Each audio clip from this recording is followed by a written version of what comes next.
Good evening or good morning from wherever you are, and welcome to Dreaming Tech, the joint sessions between Synagogue and Dreaming Up 5781. The sessions where we try and answer your questions on how to take your services that you deliver online and your remote events online in the Jewish world and make them hopefully a bit better. We've got a great panel tonight, and I'd like to introduce the panel as they join in here. First up is myself. My name is Leo Mindell. I'm involved in helping out a number of synagogues in the UK to live stream, as well as the board of deputies. Joining us on the panel today, going across the top of my list here, first one up I've got is Marty. Hi there, Leo. Pleasure to be here. I'm an audio, video, and broadcast engineer and host of the Hybrid Ministries Tech Forum on Thursday evenings, of which Leo is a generous panelist. And I'm getting some equipment ready to show off today for outside production. I knew when we said we'd do outside production, I knew this was one that Marty would be up for. Next up on my list is David. Hi, everybody. I'm David Paskin. I'm the Torah Tech guy, and my greatest dream in life is to be the Leo Mindell on this side of the pond. I'd laugh, except for I think I watch your videos and I'm astounded at how brilliant they are. I absolutely love watching the stuff that you do. And not only that, I love watching some of the subjects you cover, David. In fact, to say that, David is running an event. Maybe you could just mention on the event for next week already. Sure. Yeah, it's the Torah Tech Summit, TorahTechSummit.com. You can register, although we'll also be streaming it. It's, it's just looking unbelievable. The sort of the collection that we've put together of people participating. Leo will be there. We've got Rabbi David Ingber.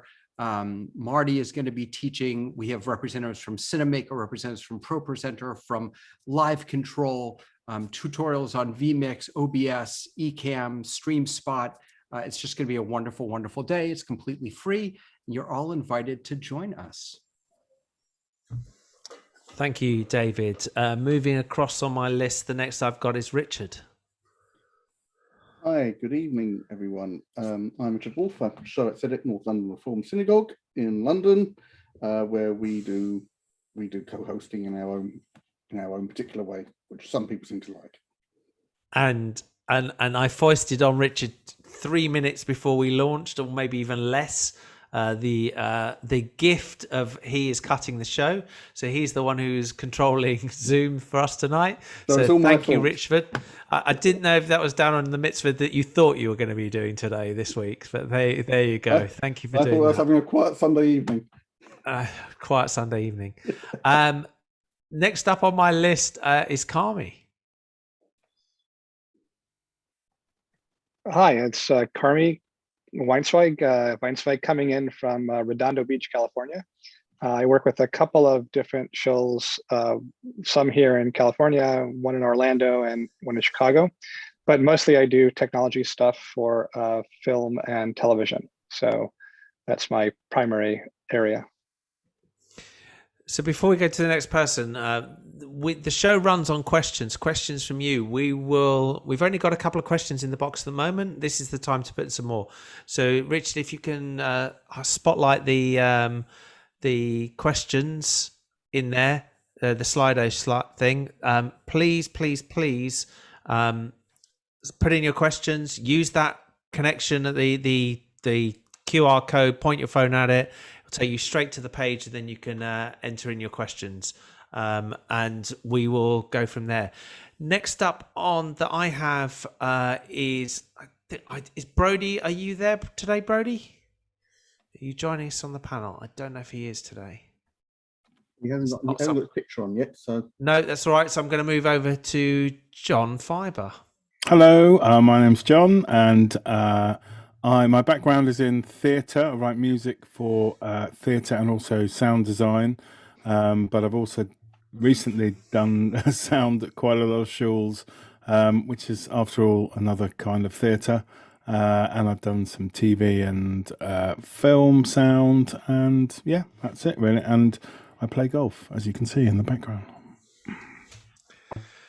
So we've got a number of questions come in, and I'm going to start on there.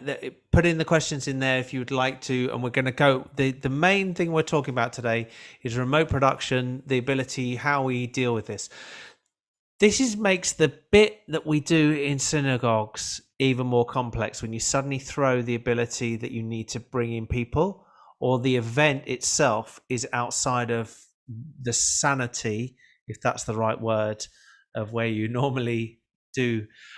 Before we start going into the questions, anybody on the panel got any examples of some of the remote or outside broadcast events that they've had to do in the last 18 months since lockdown?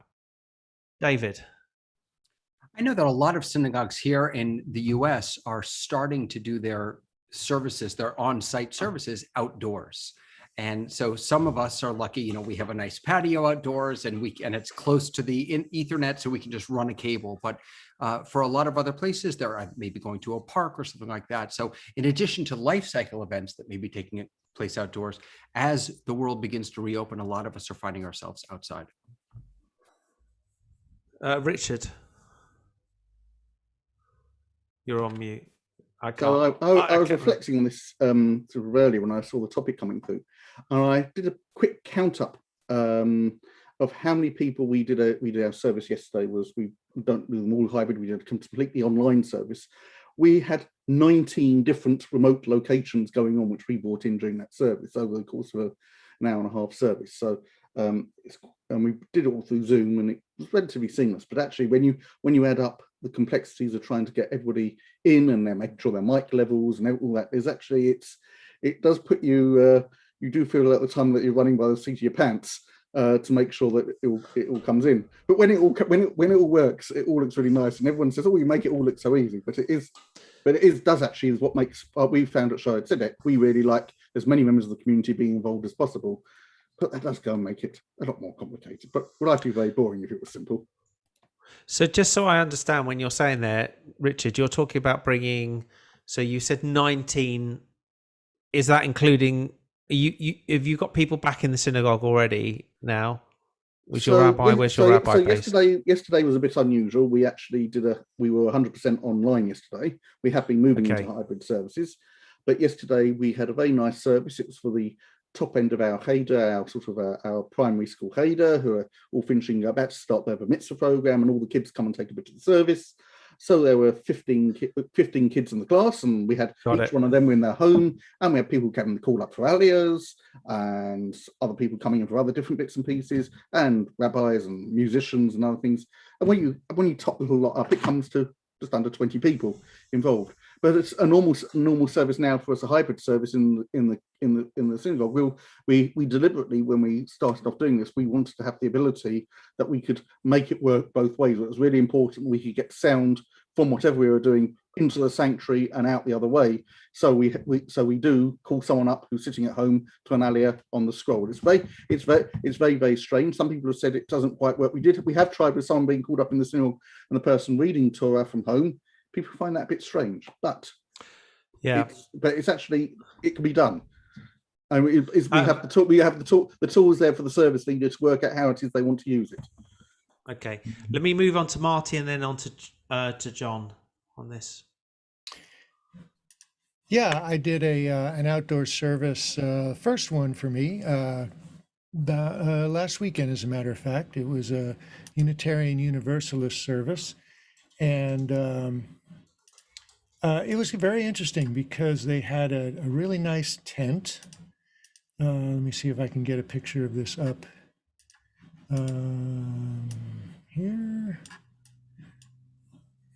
And so we had to set up a PA system so that everybody could be heard. There was some music being played, and had a digital mixer set up in the back, and there were 2 cameras that were set up for streaming over Zoom.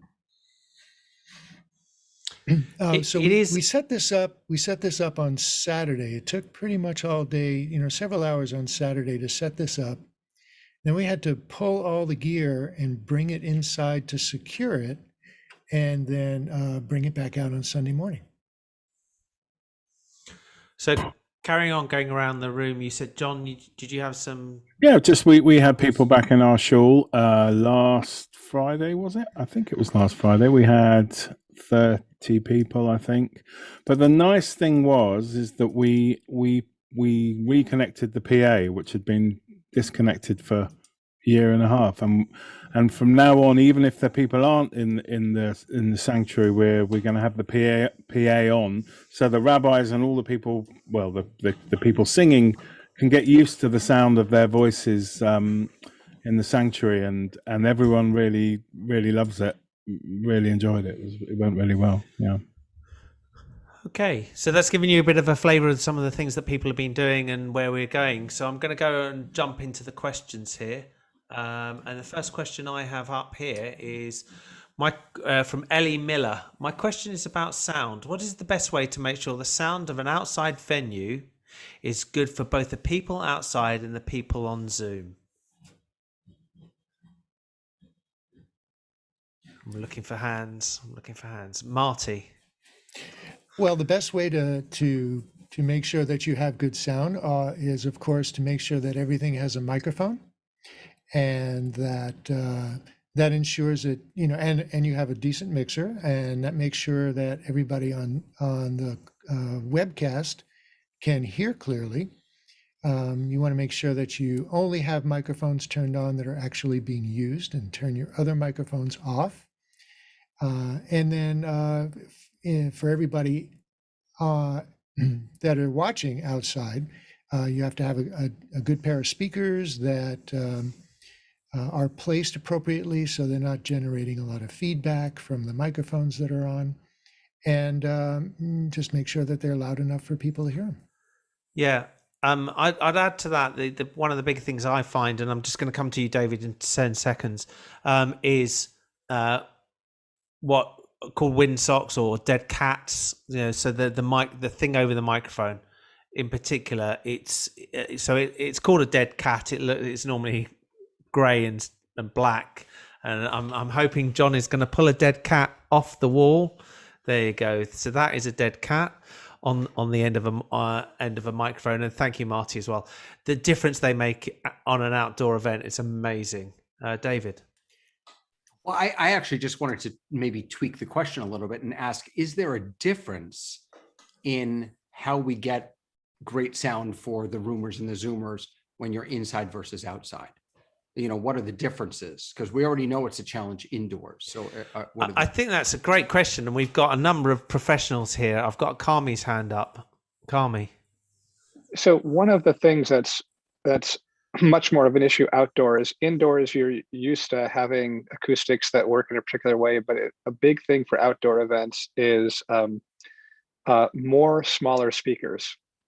People tend to like to put two big speakers at the front of a space and turn it up loud. It blasts the people at the front and doesn't provide anything for the people at the back. And using smaller speakers and more of them set around makes it so that people outdoors will get a good experience, whereas the people that are picking it up from microphones already will do better. And so you get to have more of a differential if you don't do that outside. John. Yeah, I'd also say that's definitely true. Don't blast it out. Have more speakers, and make sure the delays on the speakers are the right thing, so you don't get an echo. But that's a bit more complicated. But also, outside sound can be a lot more forgiving because you haven't got the reverberation or the echoes in a room, or an acoustic in a room. Sometimes on a still day, on a windy day, it's a different matter because sound can really, the wind plays tricks with the sound, but you can be a lot more forgiving actually outside with sound. I generally find. And I'm guessing for the sound people on here that this is purely a guess from my side, is that you'd be better off with dynamic microphones rather than indoor microphones because you get something that somebody can shout at rather than a condenser outside. Well, it depends. I mean, sometimes dynamics are great for not sort of feeding back from monitors and picking not dynamics will generally pick up what's immediately around them, whereas condensers and shotgun mics and directional mics can pick up a lot. So yeah, they can be very useful, dynamics, for things like that, and not picking up so much wind, crucially, when it's windy. Richard, I was just going to say, as a non-sound person, the most important thing I think you can do if you're going to do this and you've not done it before is do a dry run of it. Try and do it the day before if you can. Set all your kit up and set it all up and just actually try and, as best you can, mimic what you're going to go on, because actually that way, if you haven't done it before, it will just ensure you avoid any problems on the day. Because actually, there's nothing worse than having. We've all had that thing of you sitting there with a load of people sitting there, and the whole thing's going a bit pear-shaped, and it's not you're not in your usual environment. Try and stimulate it in some way before you attempt it. I know I've said this. I know I've said it before, but I say this all the time. But what's crucial if you're on, if you're outside or on a location or whatever, and you're, have a buddy who's listening to Zoom on a pair of headphones, or indoors, nowhere near your environment, to tell you, to WhatsApp you or whatever, and to say that's a bit loud, that's a bit quiet, because it's really hard to tell what's going into Zoom when you're actually outside on location. So always have a friend that can help you. Marty. So we're talking about different kinds of microphones, and I'm thinking about kinds of services or kinds of events other than just regular services. I'm thinking about weddings, bar mitzvahs and stuff, where you've got a scene and you've got a setting and you've got people facing each other, but you don't want to have like a microphone stand in the middle of there. So I've got a couple of clips here that I recorded this afternoon. And so what I've got here is somebody who is standing about 4 feet away from the microphones. And I've got 2 different microphones here. I'm going to try and stop this for a moment. And come back to this because I want to show you what I've got. So I've got an Audio-Technica condenser microphone, and then I've got a shotgun microphone as well. Now, this kind of microphone, this is something that we typically use for vocals, for singers, and it's meant to be used fairly closely. And this kind of microphone is something that you'll find that people who do television production and film production will use because they can't get close to their subject, to the people who's speaking. And so it would be several feet away. And I'm going to play this because I want you to hear the difference between these two. And I have 2 clips. I have one with them without the dead cats or the furry windscreens, and another one with them, and you'll be able to hear that difference as well. So let me go ahead and share this screen. I need this one first. So this is the the regular microphone, and this is the shotgun microphone. I'm not hearing either, actually. Is it just me? You saying you're not hearing that? I can't hear it either. Yeah. Okay, hang on a second. Okay.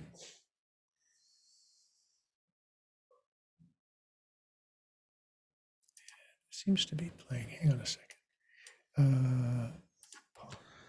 Do you want to try a regular screen share? Oh no. No. Could hear it earlier. Okay. Why don't you try just a share computer audio trip? Yeah, that's what I'm trying to do. I'm just looking for the right on the advanced button, I think. Screen. There we go. And let me try this one.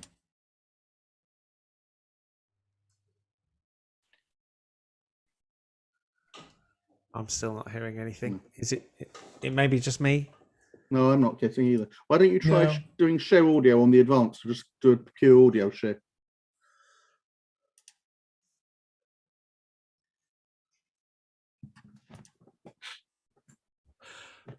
While you're trying it, Marty, I just want to ask. Well, you break in when we hear it. We'll stop. But John, Can you remind people or tell people the story of the first funeral online that we witnessed about 18 months ago? Yeah, it was. So it was done on an iPhone from a very windy funeral burial ground, and you basically, because Zoom had noise cancelling on, every time a gust of wind hit the microphone, you couldn't hear anything, and it was just it was appalling. It was really it was upsetting actually. It's a friend of mine's mother, and it was really upsetting that we couldn't hear anything, and it was shocking. So sound is obviously, as they say, you can get away with a bad picture and good sound, but you can't get away with bad sound and a good picture. And it wasn't either, unfortunately. I think funerals in particular present a lot of difficulties, of which there is a question that I saw in here.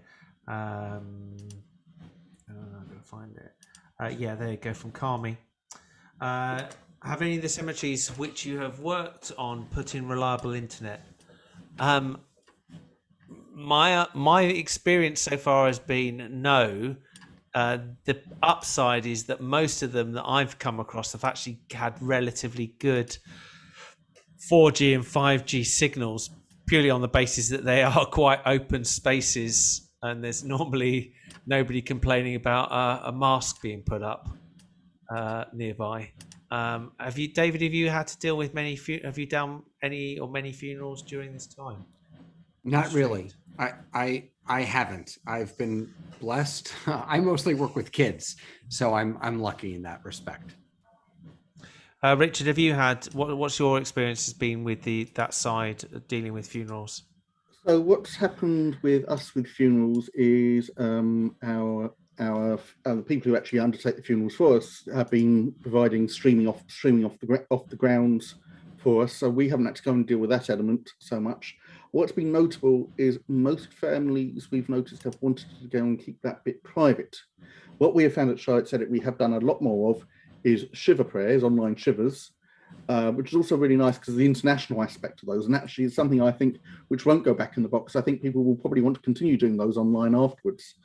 And one of the first things, it was interesting to think at the start of the process, I went to a couple of online shivas and saw exactly how not to do it with 20,000 people talking over each other, nobody muting them. Great Aunt Mildred was busy getting changed or having a shower or something in the background, and someone else was making rude comments, and nobody hosted anything. I'm sure you'll remember all those sort of events back in the early days. I could see smiles around.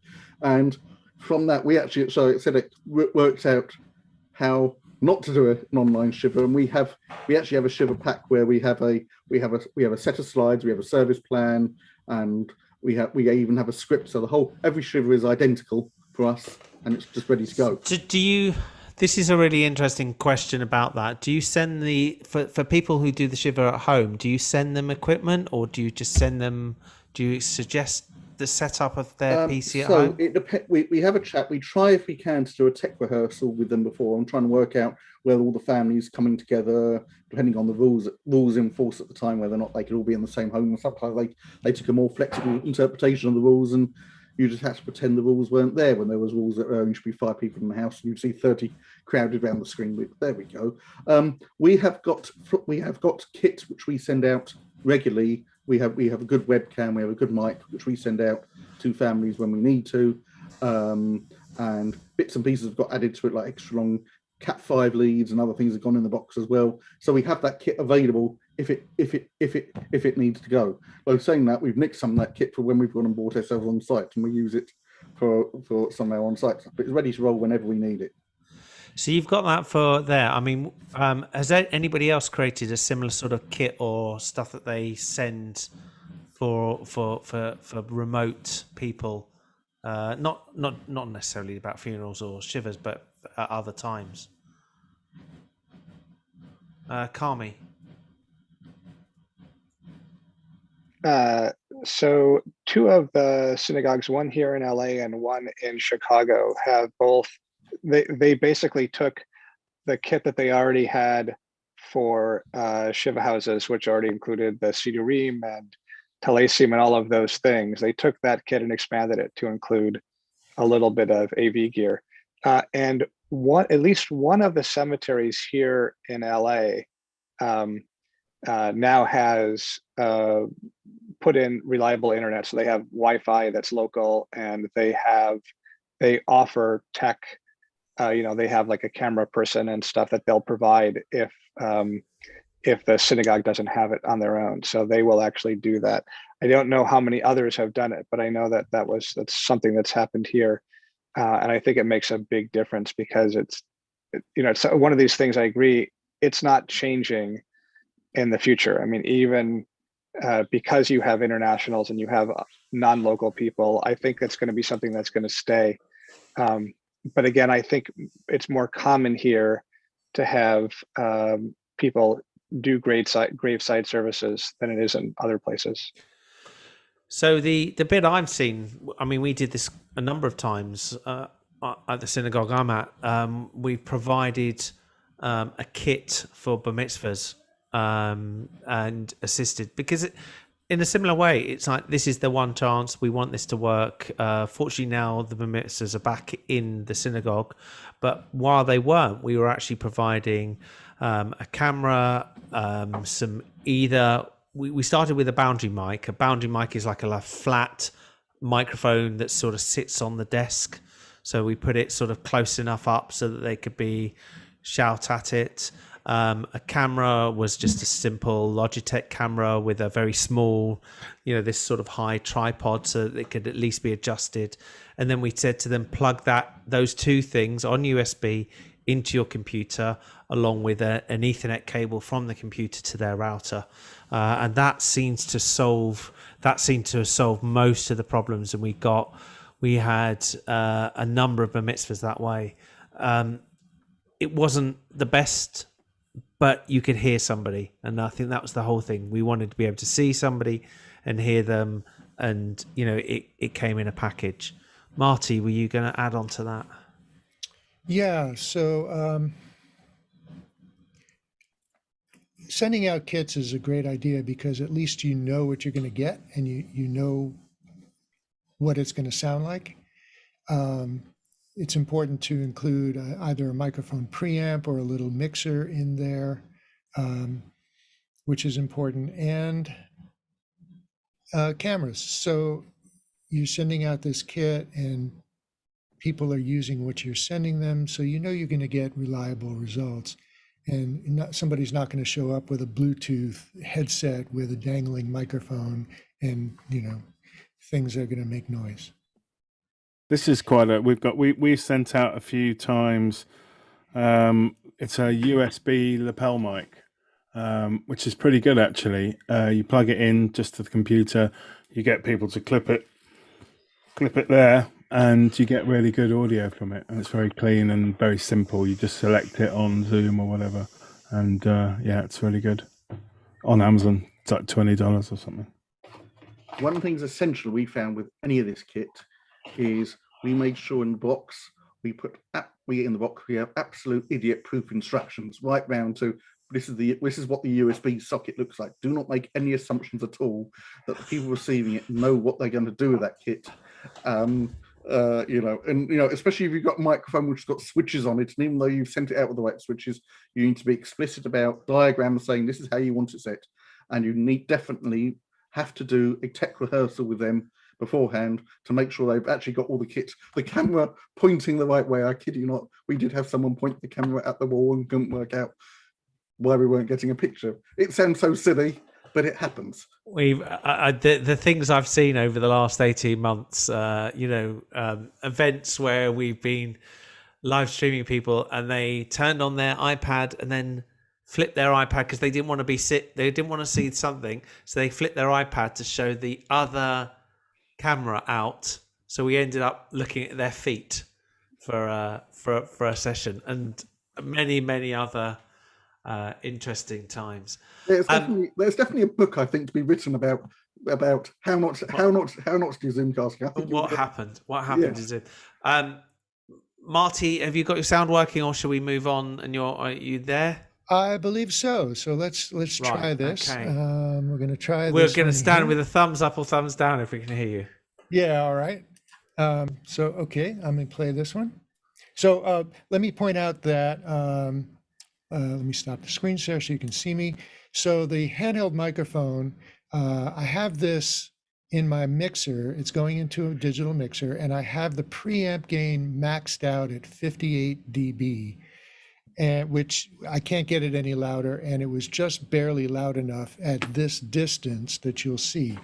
On the other hand, the shotgun microphone is the preamp gain is 14 dB lower. It's a lot lower, and it sounds louder. So you'll hear that. And I just wanted to point that out. Let me go and share the screen.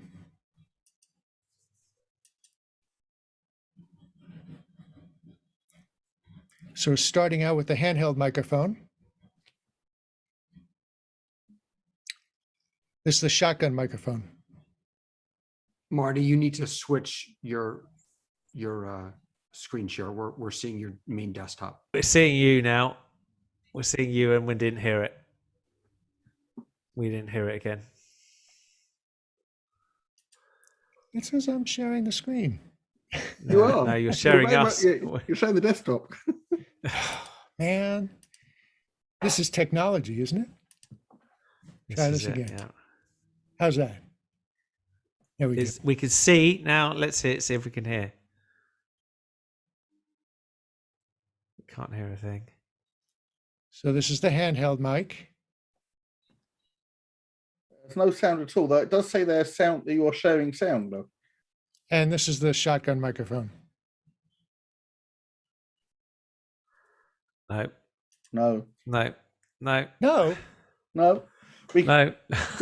We can see you're sharing sound, but there's no sound coming. I believe it. We can't hear it here, and I'm getting people right. from Ireland telling me they can't hear it. They're closer to you than I am, and they can't hear it, so it's still not loud enough. The point is that a handheld microphone like this is not really good at a distance. It's going to pick up a lot of the environment, right? Yeah. A shotgun microphone like this has a much narrower pickup pattern. It can hear sounds farther that are louder and reduce the ambient sounds. And Are you able to plug the shotgun into your mixer there or not? Or is that too Yes. difficult? Yes, give me just a moment. I'll get that up. Let's carry on, and that may be so. Then we can do a real world test with you because you've got a microphone there, so we can see the difference. Okay, right. Moving on. The question that I've got up that I was what tools do you use to keep? This is from Dave Reimer. What tools do you use to keep in contact with remote contributors during an event? John Fiber. So the simplest one is probably WhatsApp or texting. But WhatsApp is good because you can easily create a group and you can say to people, and you can get WhatsApp desktop. If you haven't looked at just Google WhatsApp desktop because it's really, really useful. You can download it to your PC or Mac or as well as your phone, and you can type very quickly to people. We use something a little bit more complicated, but again, totally free, called Discord, which is what my son uses, and probably if any of you got teenage children, they use it to communicate while they're gaming. And it's it's quite complicated. It takes a little while to get your head around it, but get your kids to help you with it.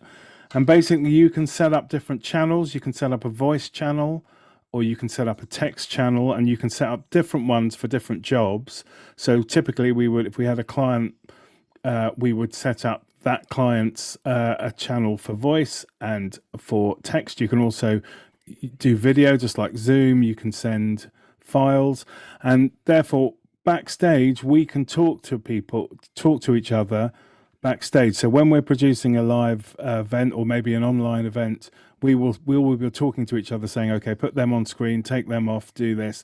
And it's the single most useful thing, I would say, doing both live broadcasts and all online events is the ability to quickly communicate with other people who are running the show. I don't know how we would manage without it now, to be honest with you. David. Yeah, this question comes up quite a bit, actually. And I would say that it really depends on the platform. So for example, here in Zoom, right, when I need to communicate with Leo, I pop him a chat.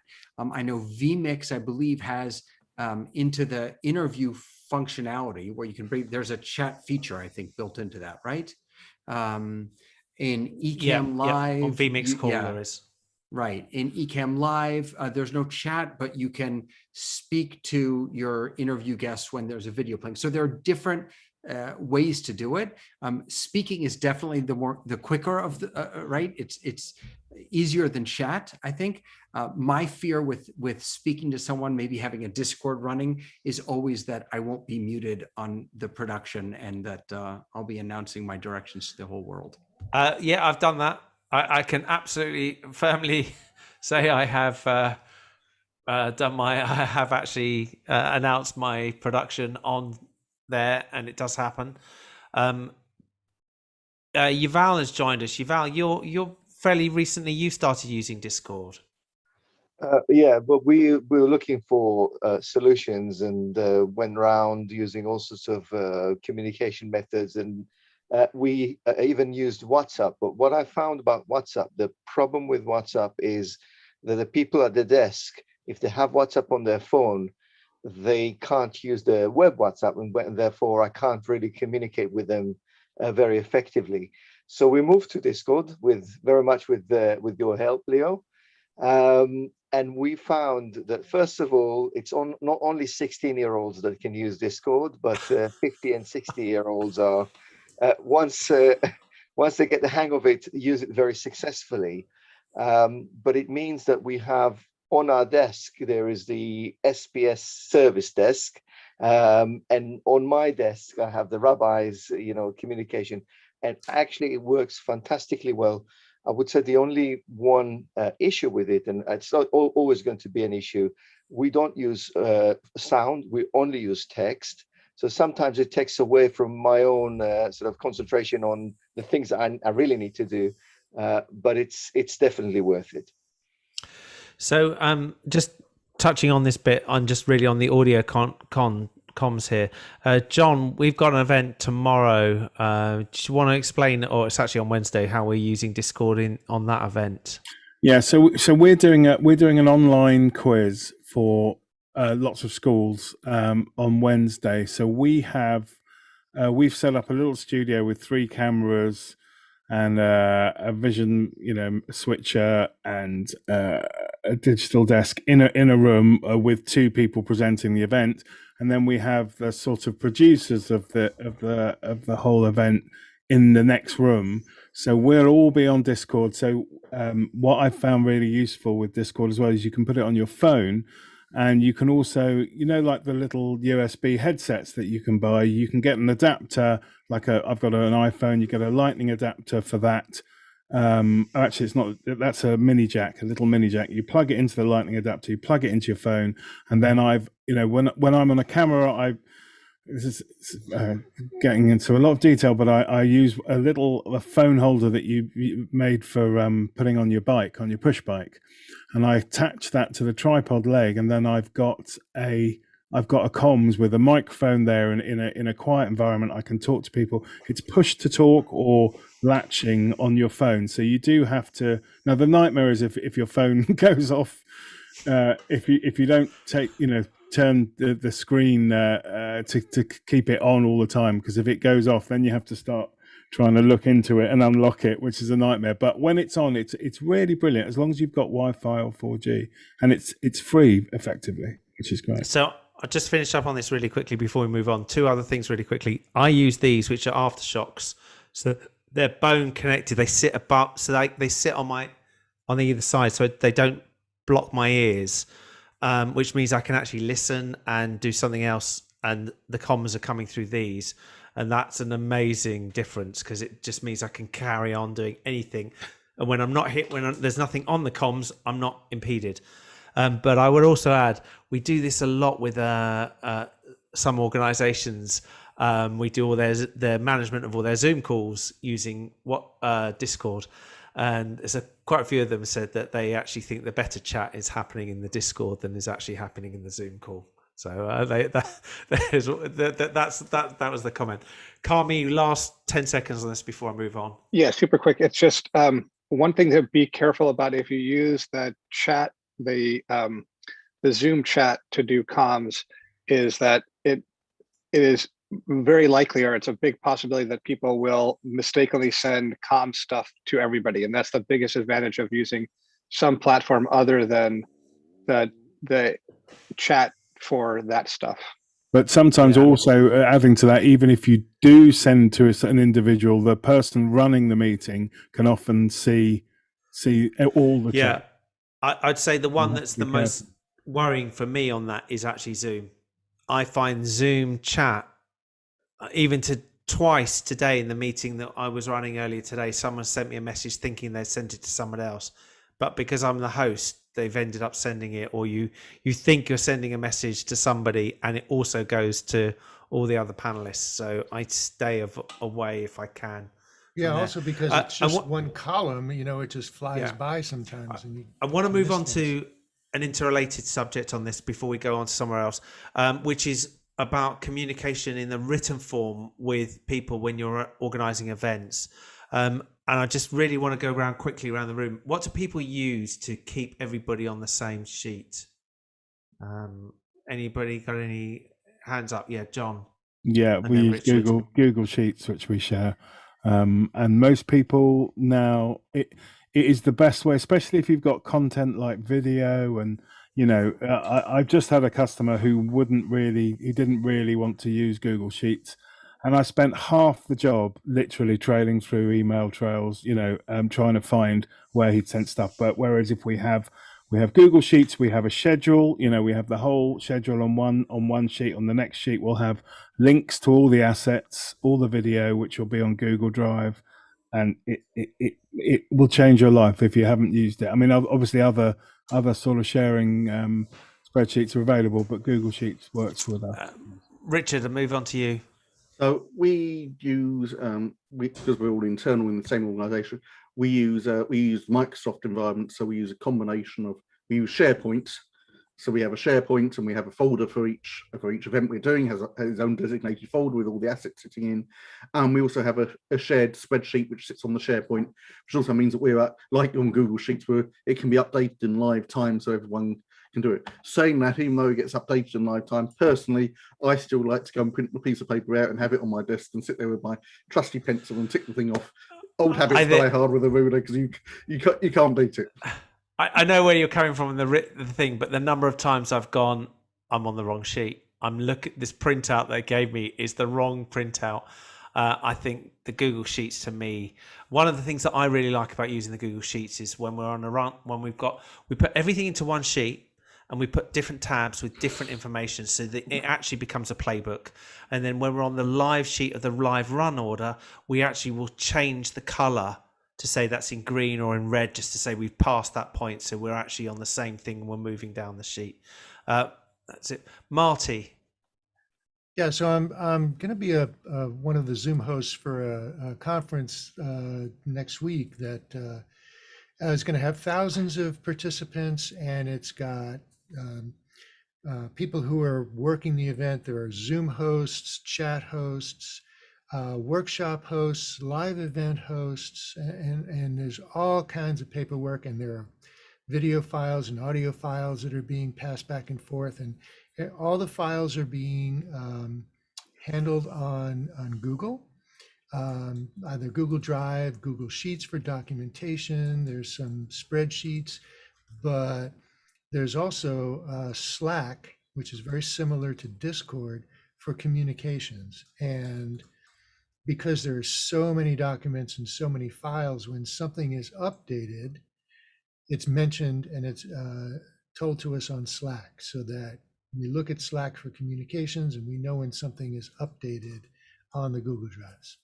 I just wanted to say one thing, and this is when you're doing really complicated stuff, and this goes right back to my beginnings in theatre and stuff. When we're running a show, a theatre show, or even a conference, if we were doing that, quite often you have someone calling the show.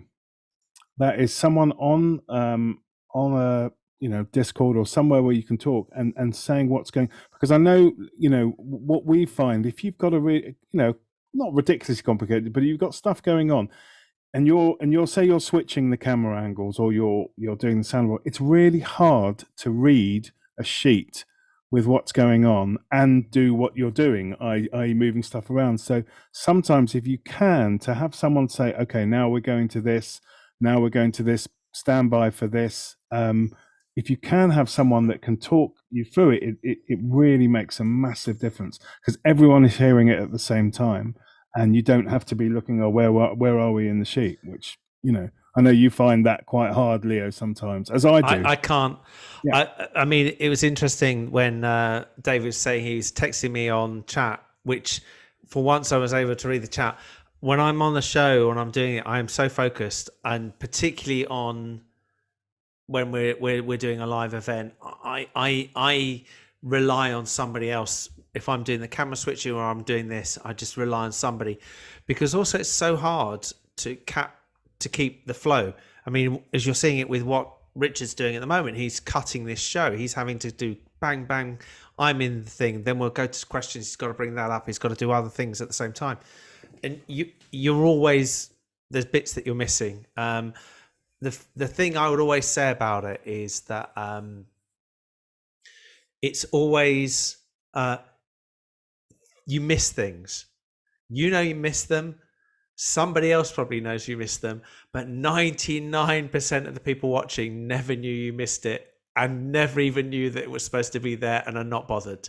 So I've had that on so many things where we've missed something off the list, but the show goes on and it just delivers. Are we there? I'm going to go to Richard, and then Marty, we're going to go for attempt number 3. But Richard. I was going to say, one thing which we did learn in very, very early days is, and which is why Leo's got me cutting things, is never attempt to host and present the thing online and run the show as well and try and do the cutting, because you rapidly end up in pieces. I remember we often do a talk round after our service with everybody there, and sometimes people are trying to message me on WhatsApp or something to say so and so wants to come in. I don't see it because I'm busy looking at the camera, looking at the screen, and doing it. You can't. There's a limit to what you can multitask, and if you're looking down the barrel of the lens, you definitely can't go and look at the schedule and a messaging app. I'm going to be interested, Richard, afterwards to find out what how he's scoring your cutting for this today, to see what he thinks you did, how well you did. He's much better than I am. It's right. I think you also get Sue is probably also going to comment afterwards. So there you go. Okay, moving on to Marty. Marty, are we ready to try again?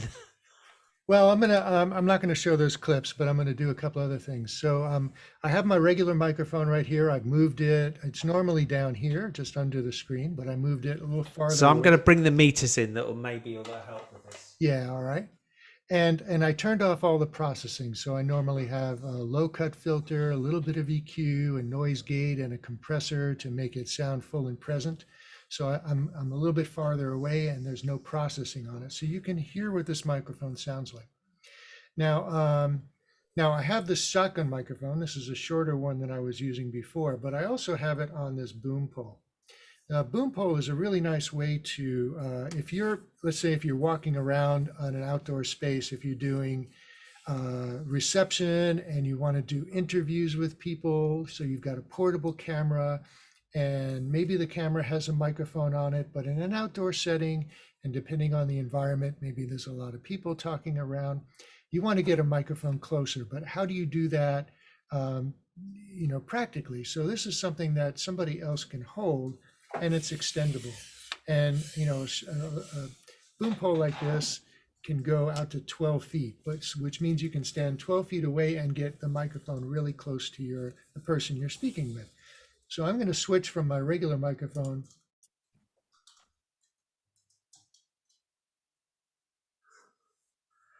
We can't hear you.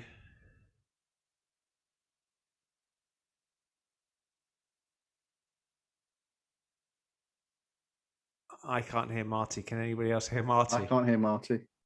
We can't hear you again.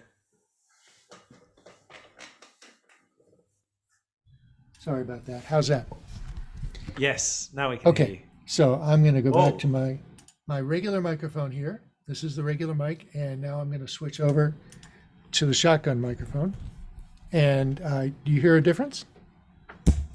Yeah, okay, great. I sound a lot closer, right? So now I'm going to move it about 4 feet away from me, and I'm talking in the direction of the microphone, and it's probably still acceptable, right? And so now I'm going to take this and I'm going to extend it and lock it down. And now it's about 5.5 feet away from me, and I'm not talking any louder, but it's still acceptable. So you can get this, and it, because it rejects sound from the environment, if you were to be outside, it wouldn't hear the chatter of other people talking, in dinner mode. So, the benefit of a shotgun microphone is really nice. And these come in a whole range of prices. They could be, $100, they could be $1,000. But if outdoor environment is something that you're going to do all the time, it's worth having something available. And Thank you. That was brilliant. so I was So on a, we got there. We got there. yeah, no. Can I show you something else? Far away. Do we have time? We do. I was watching a service online today. Let me bring this over here. I was watching another service from a church online today, and they were doing an outdoor service, and they were doing it with phones for video. And let me just find this. I'll just get this up. Marty, while you're looking, I'm Yes. wondering about, I think, most synagogues, what they're doing is they're taking microphones that they have indoors, a Right. Shure SM58 or something like that, and they're moving them outdoors. And the natural instinct is to shove it up, to make sure that that mic is as close to the speaker's mouth as possible. Is there other than not having the microphone right there, is there a benefit to using a shotgun over a regular mic if that mic is properly placed? Well, again, I mean- the difference is going to be that the shotgun microphone is always going to sound more present at a distance than a handheld microphone will, because a handheld microphone has a much broader pickup pattern. I guess what I'm asking is if that handheld is properly placed, right? If Oh, it's yeah, right in if front of the it's speaker. properly placed, it'll work fine, yeah. But now we were talking about the difference between a dynamic microphone and a condenser microphone. So a dynamic microphone is not going to have as much output level as a condenser microphone will. So if you have a good mixer that's got a lot of preamp gain, and that's one of the big differences between less expensive mixers and more expensive mixers, is how much preamp gain and how clean that gain will be without noise. And that can help. John, and then Kami. You're on mute, Kami John. go first. Yeah, Kami go first. Kami.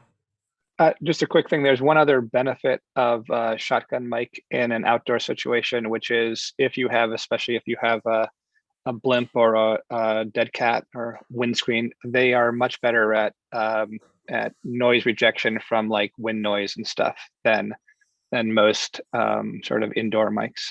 Yeah, I was going to say, and also if you've got a road, if there's any sort of external noise around like a road or other noises going on, it's very directional. There's a great guy on YouTube, what's his name? Curtis Judd. Anyone heard of him? A really, really great guy who specifically does sound, sort of sound for cameras and stuff. But he's really, really good, and he goes through all sort of shotgun microphones and recorders and things. So we've fixated a little bit on audio. We always end up doing, because audio is always the harder of the two things.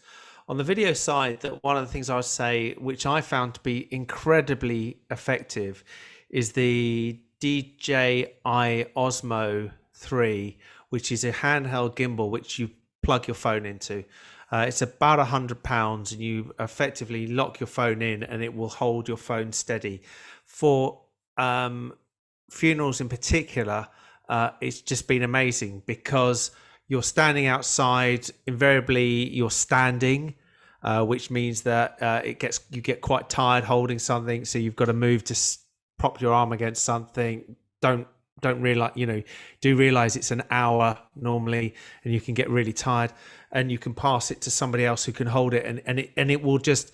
And what you can actually do is you just swipe over the face of the rabbi, and it'll put a square, and it will lock onto them.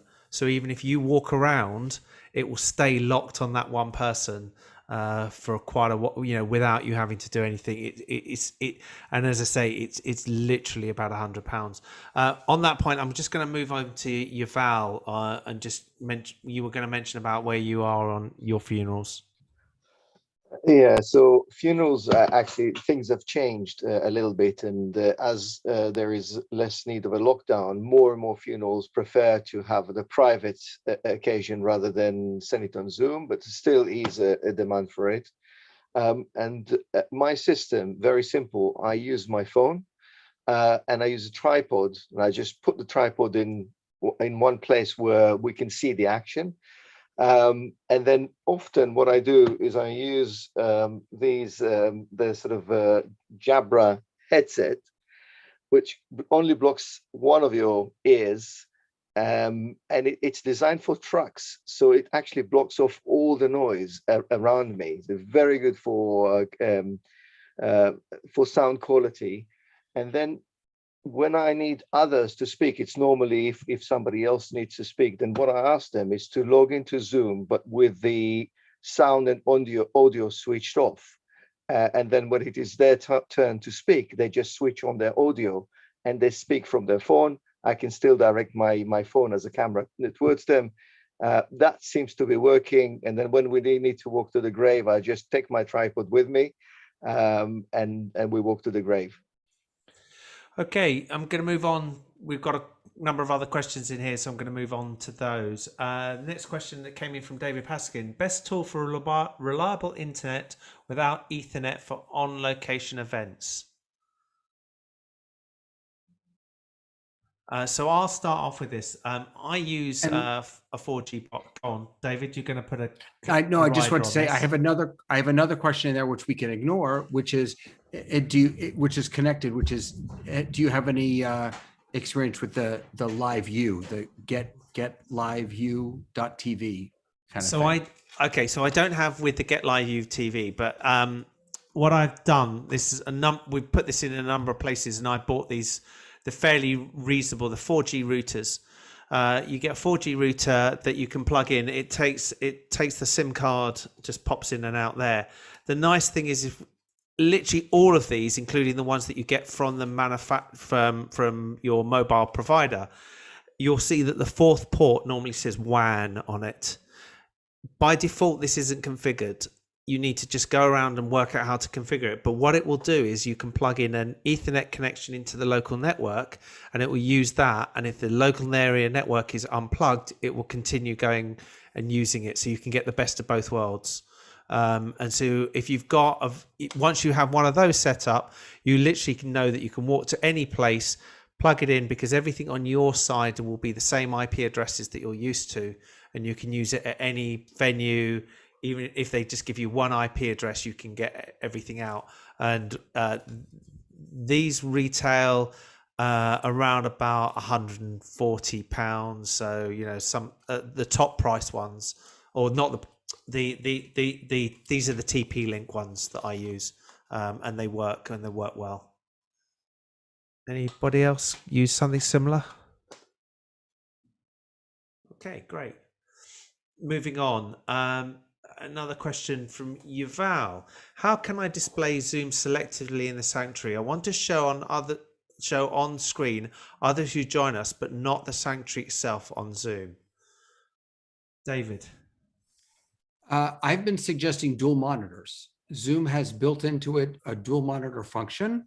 And so if you have two monitors plugged into your computer, or your main monitor, which is built into the computer, and then a secondary monitor, you keep the main gallery view, if that's what you're looking at, or speaker view on your main monitor.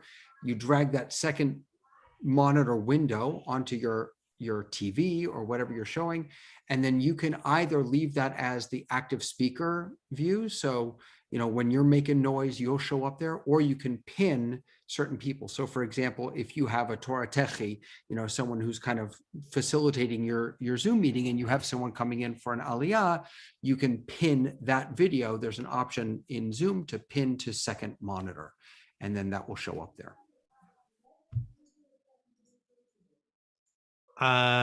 Anybody else on that?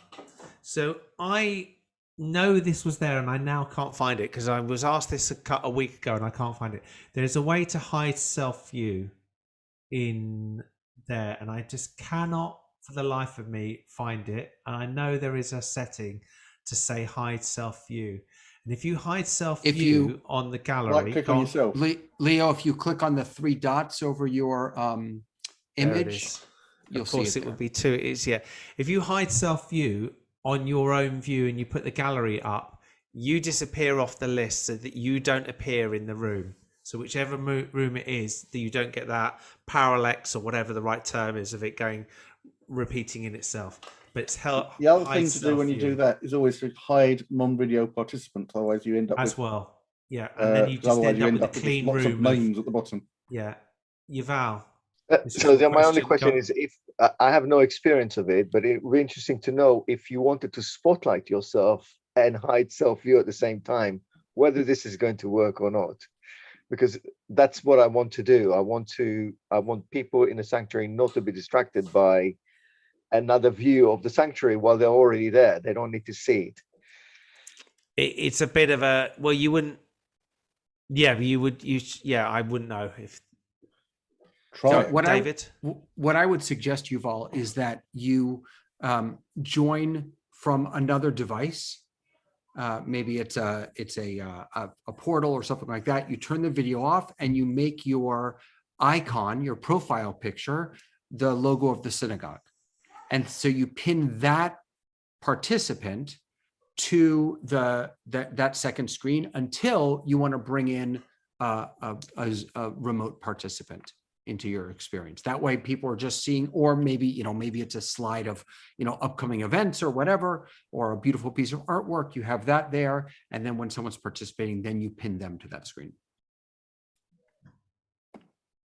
Okay, moving on to the next question I have here. We've already answered this one, really, haven't we? Which is, David, you asked about has an experience of the live view.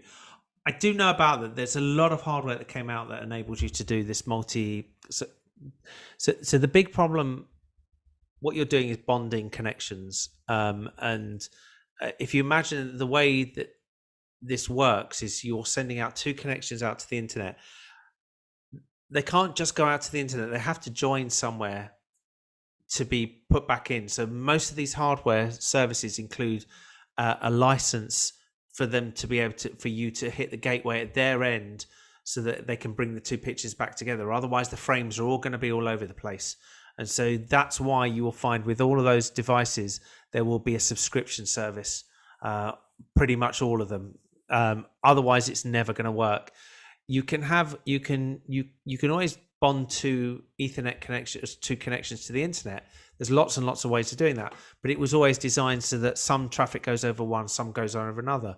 But when you're doing video, if you get the packets, if you imagine you're getting the frames out of order, they're just a complete waste of time. So there needs to be something to bring it back together again.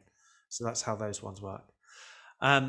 This is a really interesting and completely different subject from Beverly Sperry. I'm interested in finding out if your congregation had made any changes to its membership structure to bring in new online-only participants. How is your membership changing? Richard?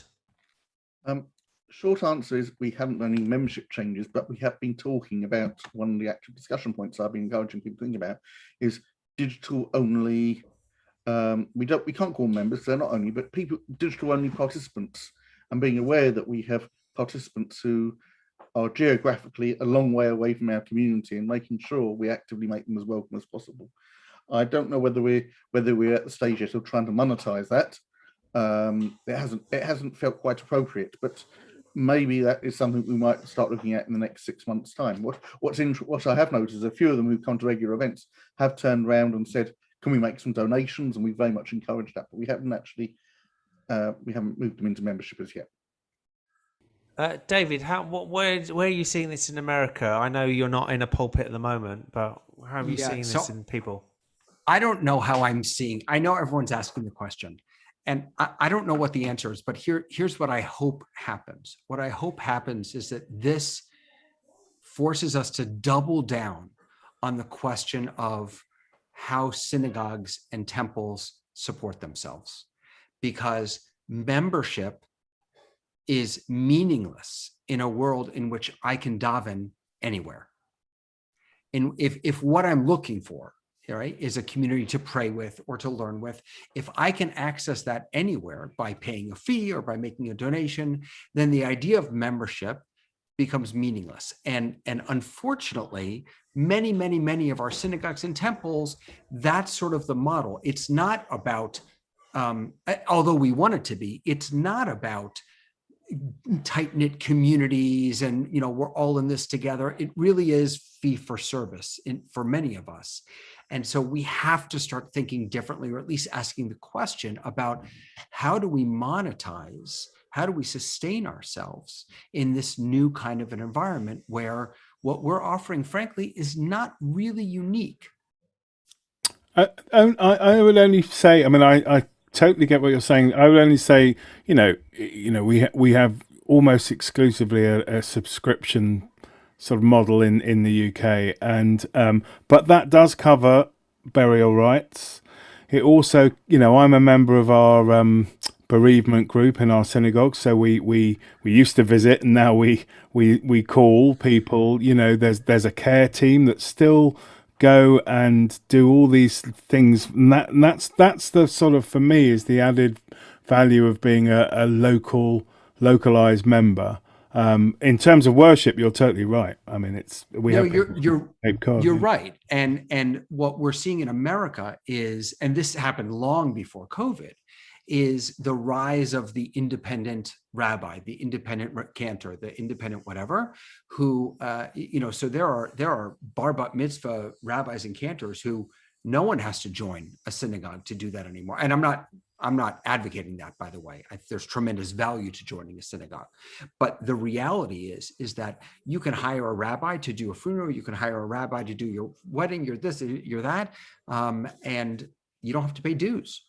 So either we figure out what it is we're selling, how we can best sell it and monetize that in a world in which everything is accessible to anyone, anywhere, or we figure out what it means to be a community, and we do what you're talking about, Jonathan. We build that sense of, boy, I'm really getting value from this sense of community that I have, not just from the service provided by the professionals.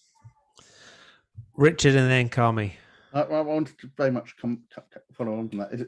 One of the key things which is different between the States and over here in the UK is we're unique in that we go and tie what happens to you when you die to synagogue membership. We actually tack that on there, and it's a very strange thing. There's been lots of work done here by the Reform movement looking at this, and it's a really strange phenomenon that the main reason people stay members of the synagogue in the UK for 50 years is because they paid into a burial fund and it cost them too much to move to another community. And basically it's a really, really strange method of doing it. And actually what this is all about is trying to go and develop your programming so you're more relational and you're less transactional. Let's face it, you don't go and join a gym and then the owner comes around in the afternoon and says, would you mind coming and sweeping the floor for me? If you did that at your gym, you tell them where to go. Whereas we're quite up for saying that to our synagogue members, and it's a totally different proposition we're putting forward. So it's about trying to create these feelings of connections and community and belonging, and little things like chat rounds at the end of services where people go and talk to each other and things like that are really, really important, because that's the glue which brings community together. And if you can do that with your online people, you might have a chance then to try and get them to think about becoming a member or a friend in some sort of way. Yeah. But I actually think the subscription model is doomed, as was originally, I think prior to that, the model was people used to go and buy seats, which they still do in the traditional United Synagogue in the UK. But that also went, and actually the current fee model, I think, is due for change at some point. I know there's some communities in the States who experiment where they say to people, make up how much you want to pay and see what it's worth it, and you have to go and justify your existence. None of us as our institutions have a right to exist. This is a bit of a hobby horse of mine, but I'm going to shut up now. I'm going to go to Kami and then Yuval, and I want to try and keep this relating to the digital side of this, because obviously it's it relates in theory. Kami. So a number of shulls here in the U.S. have, as I just said, moved to a model of no specific fee, and because of that, you're also starting to see more of more groups that are doing sort of just the educational aspects. There's a Jewett at Home as one of the groups that have worked with a number of other shulls to be able to provide that, and that's something that you can do in the digital world that you couldn't do before. So you can have, you might not have enough people in your shull to have a study every week, but if you get 3 or 4 groups together, you can, right? And so we're starting to see some of that where you get more of a not membership in the sense that it used to be, but membership in the, we'll put you on a list and we'll send you notifications of all these things, and then you just encourage people to contribute because you make it easy.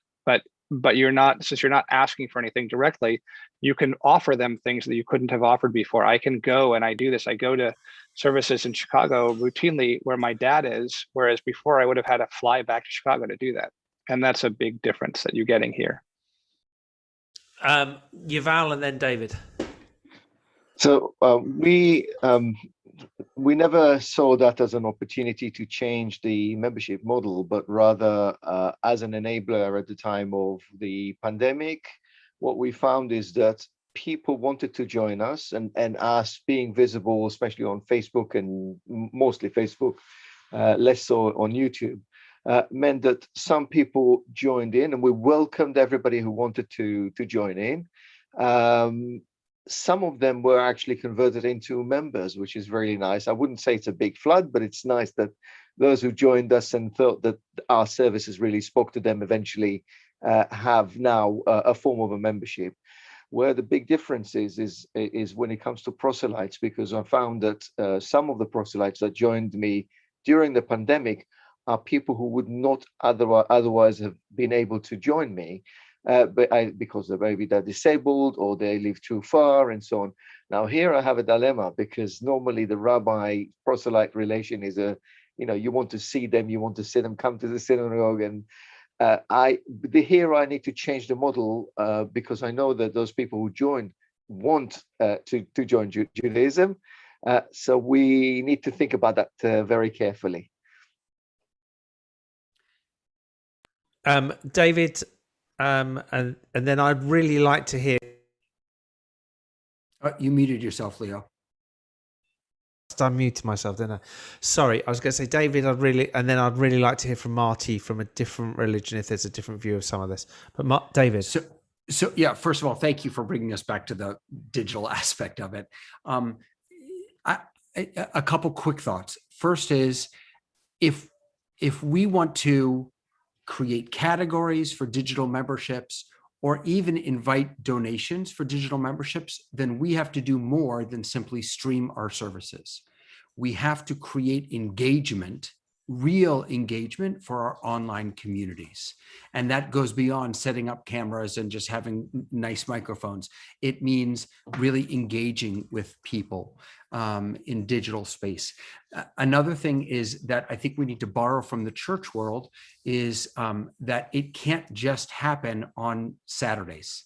Saturdays needs to be 20% of the amount that we're engaging with and offering to our digital communities. The other 80% has to be happening during the week with personal contact, with teachings, with videos, with whatever. And the third thing, final thing, is that we also have to learn how to use metrics in YouTube, in Facebook. We have to learn how to monetize based on those, learn how to add donate here buttons and all that other stuff to all of our streams and all that we're offering in digital space. Marty. Yeah, absolutely. That's wonderful, David. In Unitarian Universalism, uh, there is no set um, fee to join the church. It is based pretty much on your income level and your comfort. Actually, it's a voluntary pledge every year that you make. In order to be a member, you have to pledge some amount of money. But every service has, during COVID, every virtual service has a collection plate. There are ways for anybody who's viewing to make a donation to the church. And other than Sundays, there are various workshops and meetings that happen that people are invited to via the weekly newsletter that goes out and posted on the website, such as social justice meetings, environmental conservation meetings, meetings that involve political activism, and uh, personal care meetings, outreach and ingathering, what they call it. It's like the gentlemen's club, the ladies' club. They all get together online and they hold, they get together for an hour or an hour and a half or something, and they do what they do in an in-person meeting. And there are always ways to make contributions during these things. So there's always some money that is coming in. People are contributing to the church pretty much all the time, or as often as they can. I think this is to me this is very similar to how we've watched the disruption of other models in the past. So we watched the disruption of the the music industry, where we went from the music industry were banking on you buying a record to an LP to CD. It was a cash cow that they were doing all along. Suddenly something came along that completely disrupted them with Napster, and they had to change their model to do it. And in a greater or lesser degree, I believe that the similar thing this is happening. What the level of this environment has shown is that you can tune in, as David said, you can daven with anybody you like in the world.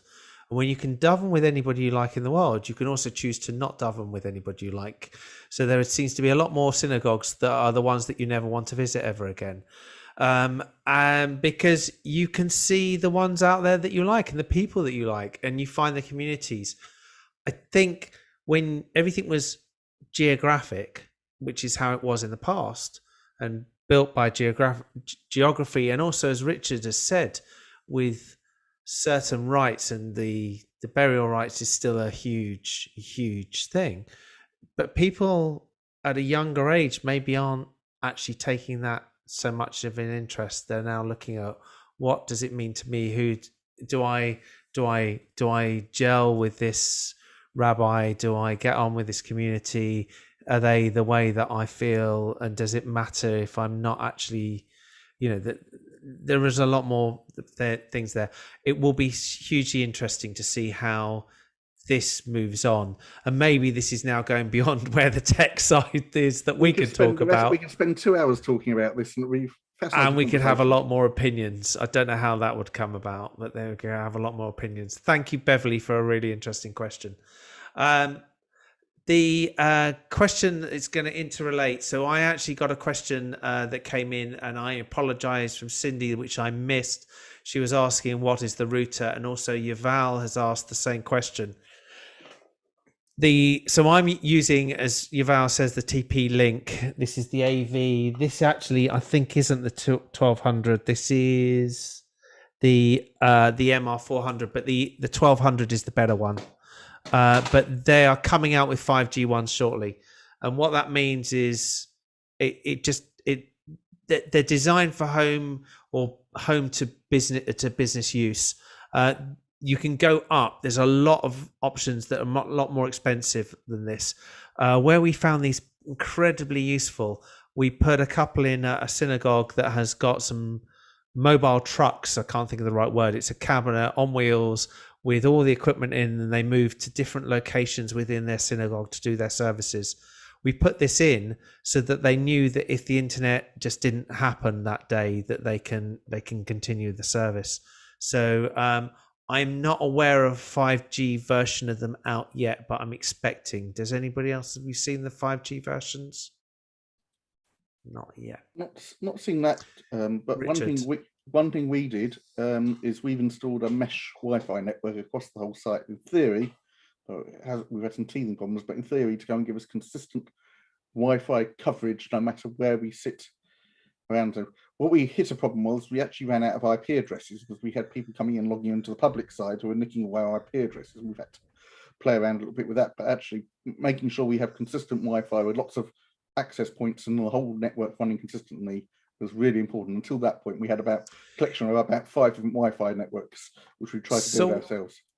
What I recommend on a lot of places is that's great for your community to do that, but have a completely separate network and or some of it Wi-Fi for the production side. If you look at this the same in any theatre environment, there's always been a break between what happens for the audience, the connectivity for the audience, and the production side.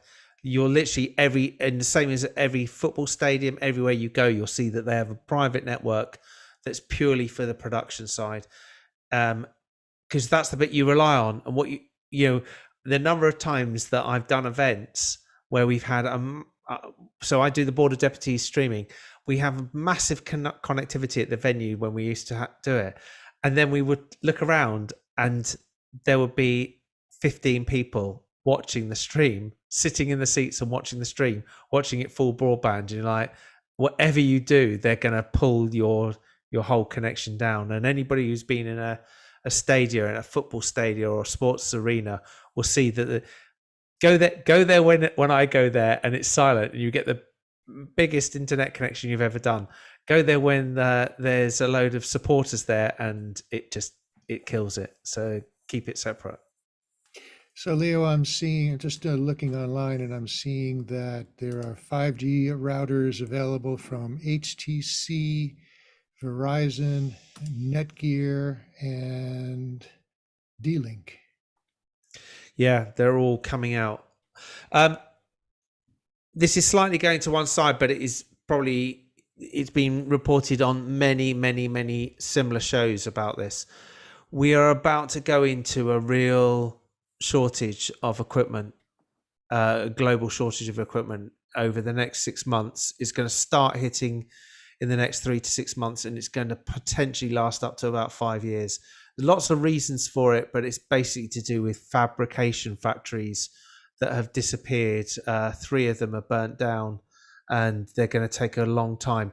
A lot of manufacturers are holding off equipment launches because they know they're not going to be able to deliver. So if you are thinking about speccing out and doing your installs, I would recommend that you pull the trigger on doing it sooner rather than later. You may not find you can actually get the equipment at the figure that you budgeted for in 6 months' time, because you just won't be able to get the equipment. It's not on everything, but there are certain things that are going to be there. Marty, have you come across anything on shortages yet? Yeah, microchips. Anything with a microchip. There are cars sitting on lots, like thousands and thousands of cars sitting on manufacturers' lots because they can't get the microchips that run the computers in the cars. We've seen some audio processing gear, some higher end mixers with problems. There was a shortage of cameras during COVID. That's kind of cleared up for at least for the moment, but I am seeing messages from a number of manufacturers about price increases that they're about to go into effect, if not already. And that's because of price, supply and demand. As demand goes up, supply gets shorter, prices go up as well. Carmi. Yeah, we've heard a lot of this, and one of the things that I've also heard from a couple of manufacturers, which are that we've been used to a world in which every year either the price went down for the same features, or the price stayed the same and you got more features. And most of the manufacturers are saying they don't expect to see that again anytime soon. We're going to start seeing actual normal, like other industry price increases year over year. We won't be coming down for a long time. Yeah. There's actually a question that's come in on this from Liberty White with regards to the forthcoming shortage. What kinds of gear should we be looking at to get sooner rather than later? So, from my experience, it seems to be across the board, but there seem to be certain products from certain people. So, we typically on this, when we're talking about audio hardware, in the mixer environment, you're talking about, there's a couple of manufacturers. One is Behringer, one is Allen and Heath. They've got shortages in some of their ranges, and the shortages are, when you look at it, it's availability 12 weeks, and that's a maybe. And it's that sort of thing that you've got to be very careful about. As Marty said, on the cameras, there was shortages on a couple of the manufacturers. Last year, you couldn't get, a good classic example, you couldn't get a Logitech camera last year for a laptop you could if you wanted to pay 5 times the price. You couldn't get any USB webcam at all from anybody. No. Or even USB microphones. They were all on, seriously on shorthand. But that's all cleared up now. But as I say, the shortage which is coming is going to be a lot worse, is my understanding. Some of the manufacturers had the foresight and the financial awareness to stock up on a lot of chips once they became available. And so they have the inventory to produce a certain number of products, but once those run out, is going to be dried up again. Well, so having spoken to a manufacturer in the audio space just last week, he said they were told, they had orders in for stuff, standing orders, and they were told that their stuff from September, maybe they'll get in 2022, and stuff from the late fall, they might not be getting at all. But the big issue is anything that includes an FPGA. So anything that is not just a completely, the webcams are probably easier, but things like Blackmagic cameras and sound devices, the Behringer gear, all of these things include FPGAs, which are basically special purpose computers that can be programmed to be a particular chip. And there's a huge shortage in that space, and that's going to be a big issue. So anything that's like that, you'll have less issues with stuff from Apple, because they own so much of the production chain that effectively own so much of the production chain that they're not going to have problems. But pretty much anybody but them, and maybe Samsung, you should be worried about. So I know this sounds all very technical, and it's like, what's this got to do with where we normally are? And I can see normally the barometer of have we gone too technical is David, who will sit there and throw his hands up to say, what are you talking about? Why do we need to know about this? But the reality of why we need to know about it is, if you're sitting there thinking about, this is what we're going to be doing, this is what we're planning, and you can't deliver on your plans, now is the time to really decide what you're going to do and execute on it, because it isn't.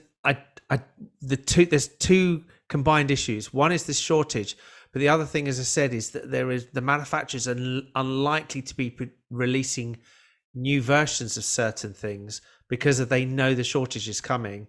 So they will actually hold off, because the last thing they want to do is issue a new product with a limited run, which means that somebody else can come in and sell on their product range. So they actually are holding off on the new version. So it's even a second reason to be buying what's on the shelf at the moment. So that's the reason.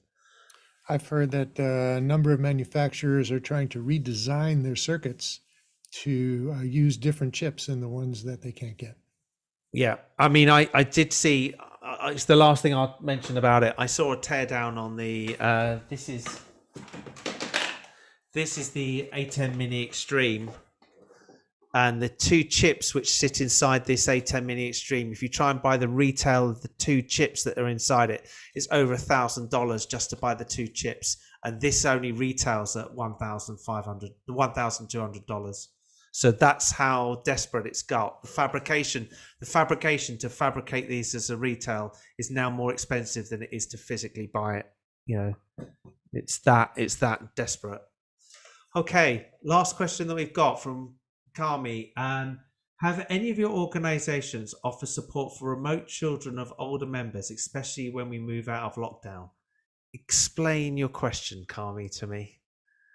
So, in the old days, it was easy. My dad goes to shul in Chicago. There were people there that sort of saw him, and I would talk to him on the weekends, what I would call. But I know that our shul has done a lot now to provide support for some of these people, and especially during the lockdown period, where they would be able to check more regularly, or if they knew that, I could say, I want to make sure that my dad has stuff. Could somebody arrange to bring something by or stuff like that, which is a service that we can provide in the remote space that we couldn't do before, right? Before there was no reason for that, but now because you have the ability to attend a service remotely and sort of making sure that that you people, what's going on, and sort of trying to say, oh, my dad is in Chicago here. I know what synagogue he goes to, but I happen to be involved with it, but it's also a thing of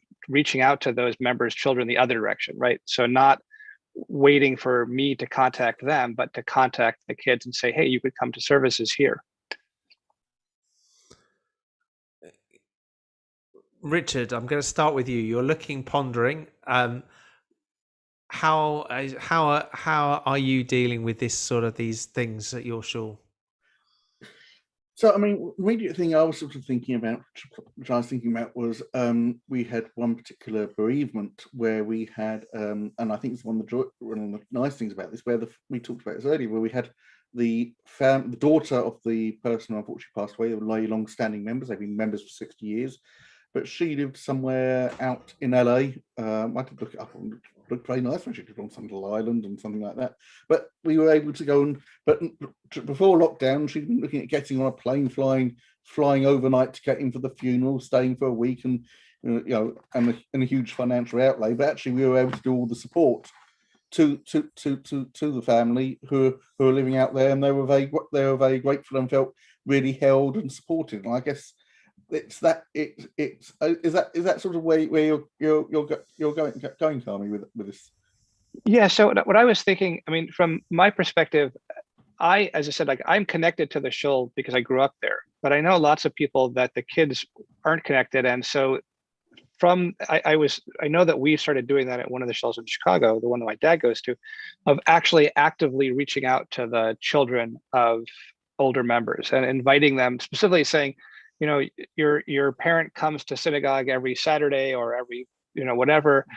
Here's the time of the service. You might want to come, right? You don't have to, or on this week, we're going to have a service where we're going to encourage you to come to, but specifically reaching out from the synagogue side to those people, as opposed to just hoping that the kid finds it or that the parent figures out on their own. So just asking about it and trying to do it that way. It's a good point. I don't think we do particularly, but what would be a nice thing is to have a special service for older members and their kids online. Make a thing of it. But we don't do that at the moment. Yeah. One thing we did this year, normally for us for Days of Awe, is a bit of a high holy days, is a bit of a money spinner for us for bringing in people who aren't affiliated anyway. You charge them tickets for basically turning up, and of course we didn't do that last year because we were all online. But and actually, in some ways, we did actually get to pick up that way of people who had been disconnected from the community in a variety of ways coming back in. And I guess it speaks to that thing about digital members we were talking about earlier, and about giving a bit of a shop window at those sorts of times about where we are and connecting to families. Because it's often those key moments in the year when people want to connect back to their home community and they might not be in the area, and that's being online speaks to us being able to do that, I guess. So we have a number of different youth groups based on age. So different age groups have different groups. And the younger kids, when they reach a certain age, they bridge over to the next group. And once they graduate high school and they go away to college, church can still provide them with a means of connecting with the same group of people, with all their friends that they've grown up in the congregation with. And each one of the groups does do a service every year, whether it's in person or online. And that's a really nice way to keep our younger people connected to the congregation, is by providing them these opportunities to engage with the group that they're in, and with the younger groups to provide them with encouragement as well. I think there's a lot that we've learned in this time of where we can move our programming, if programming is the right term, to involve people that aren't necessarily in the area. One of the services that I particularly found that resonated with me is that when my synagogue did a joint service with South Africa, having South African relatives and being able to suddenly have the best thing was just to be looking at the screen, and then in Kiddush afterwards, it's like talking to people that, oh, well, I know your grandfather. And it's like, that to me was like, that made my day. And it's like, that's the way that I think we need to look at it. And I think the more that we can utilize this technology to bridge that divide in the time that we can, I think the stronger it will make us to moving it forward. I think that now, go on.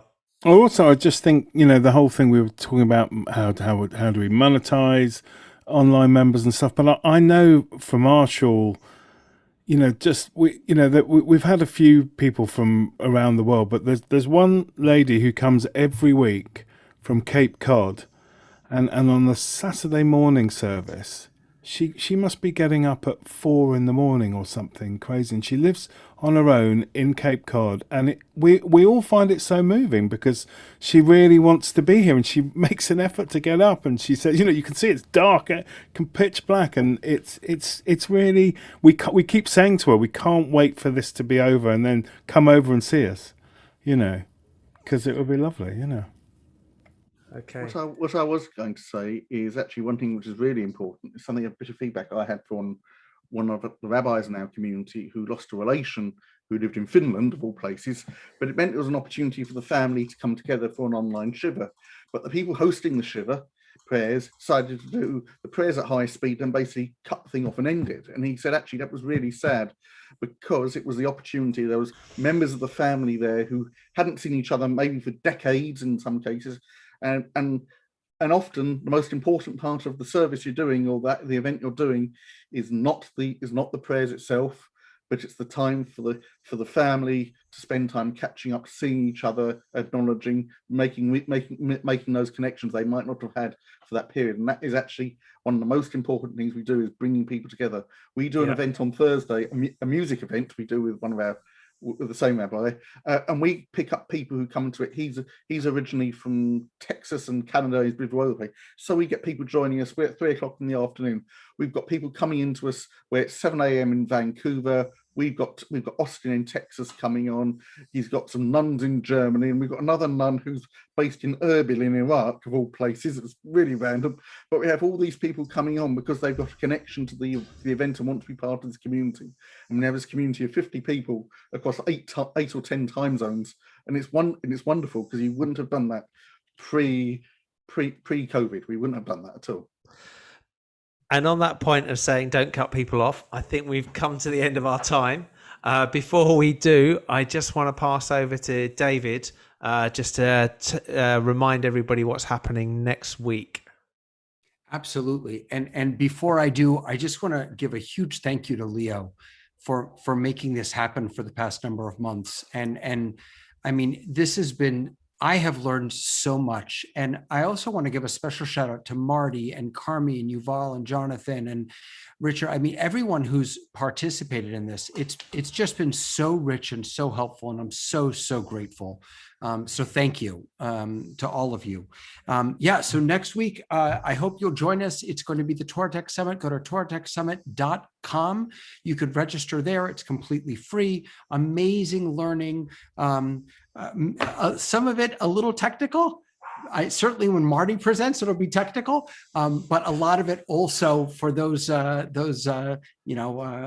monkeys over here who don't get all that technical mumbo jumbo. But really, it's going to be a beautiful, beautiful day. So I hope you all join us. TorahTechSummit.com, and it's going to be sort of the finale, the season finale of these sessions, which I hope will resume in the fall.